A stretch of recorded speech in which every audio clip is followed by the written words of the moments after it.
Well, it certainly appears as if Christmas has come early here. I went to my P.O. box today, and lo and behold, present showed up. This is, as you can probably guess, the Nexus 9.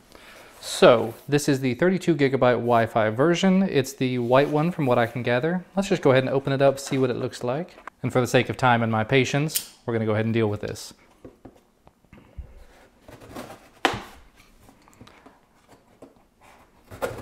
There we go, no problem.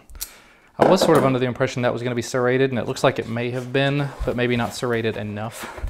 Anyway, let's open it up and see what comes in the box. Alrighty, so as you might expect, this is the Nexus 9. Let me go ahead, pull it up, put it out of the way for now so we can see what else is in the box first. Nexus, this is the documentation, I'm sure. And of course, you've got warranty and safety information in there.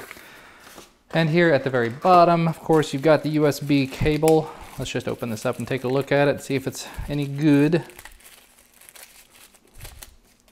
There we go, rubber banded, feels very nice and thick and sturdy.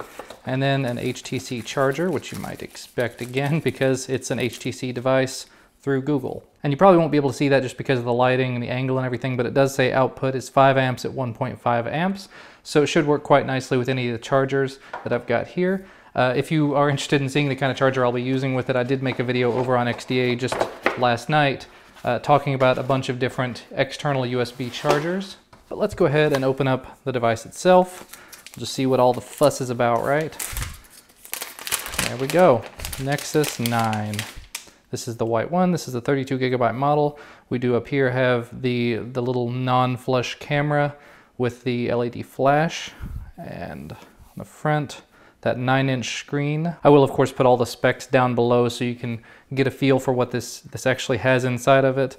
USB port here on the bottom with the stainless steel brushed nickel whatever finish around the edges. All right, so let's go ahead and power it on. We'll see what everything looks like. There we go. Power button on these is just as HTC normally does. The power button is almost recessed, so it's kind of difficult. Actually, I think this must be one of the newer ones because that power button is a little better than another one that I've felt, but not by much. And the volume rocker here is definitely a little more pronounced than I'm used to with an HTC device, so that's kind of nice. And there is a little bit of clickiness to that button that I hadn't experienced previously. There we go. That took a little while. Didn't really take, I guess, as long as it could have, but it did take some time. So we're going to go ahead and walk through this startup wizard real quick. Got it all connected to my home wireless connection. The typing on it definitely was not a problem in this portrait orientation. Because it is not the traditional 16 by 9 or 16 by 10, it shouldn't be a massive amount difference between this way and the other. Oh, there's immediately an update. I'm guessing that's probably the 501 update. It says it could take up to 5 minutes for this to happen, so yeah, I'm gonna go ahead and let this happen and I'll be right back. I can see here there is a download status bar, so it is going kind of quickly. Alrighty, and the update has completed, and at this point it is rebooting. I thought while I was waiting I would go ahead and pull out a couple of other Nexus devices to kind of have a compare and contrast just back and forth with the hardware. This is the original Nexus 7, the 2012 Nexus 7, the Nexus 9, and the Nexus 10, only one they've done.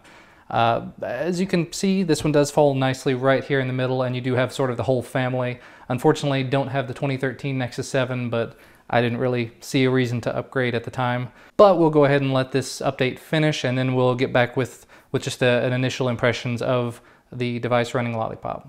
And that should wrap it up. Now we're doing the final upgrade process, which actually, compared to most other devices, this little part, optimizing the apps at the last stage, that has gone a lot faster than I've seen on other devices, which I guess you would expect. This is supposed to be, you know, top of the line at the moment. And we're gonna walk through the process again, apparently. All right, perfect. So at this point, we're ready to sign in. We're ready to get the device up and going. So let me sign into my account. And now we're all signed in. All right, now it's ready to do a restore. So I'm gonna probably go ahead and set this up as a new device. I don't really want all of the apps I've got on every other device popping up on this one, but we'll just say next now. Yeah, we're gonna do the backups and everything. We're gonna say yes to all the Google services because we do use those a lot.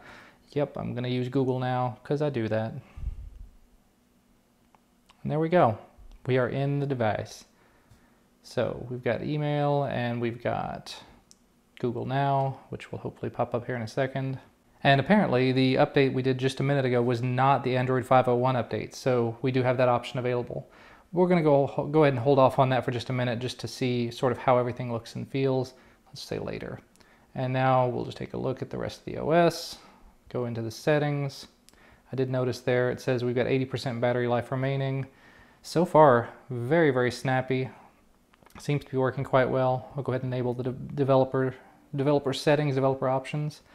Yeah, everything is going quite nicely. I'll have to install some different games and apps on here just to see how it all works out.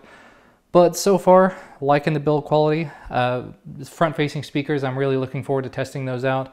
If there's anything you'd like to see me do on this device, definitely let me know. I will be doing a full review of it probably over on XDA in the next few weeks, maybe sometime early after the new year, just to give me time to get used to it and start using it. But yeah, that's going to be about all for me for today. Definitely looking forward to spending a lot more time with this device. And like I said, let me know if there's anything you'd like to see specifically about it. Maybe ROMs, maybe rooting. I know there's a rooting video over on XDA already though, so I may not be in a hurry to do that on camera. But that's it. Thank you guys for watching, and I'll see you next time.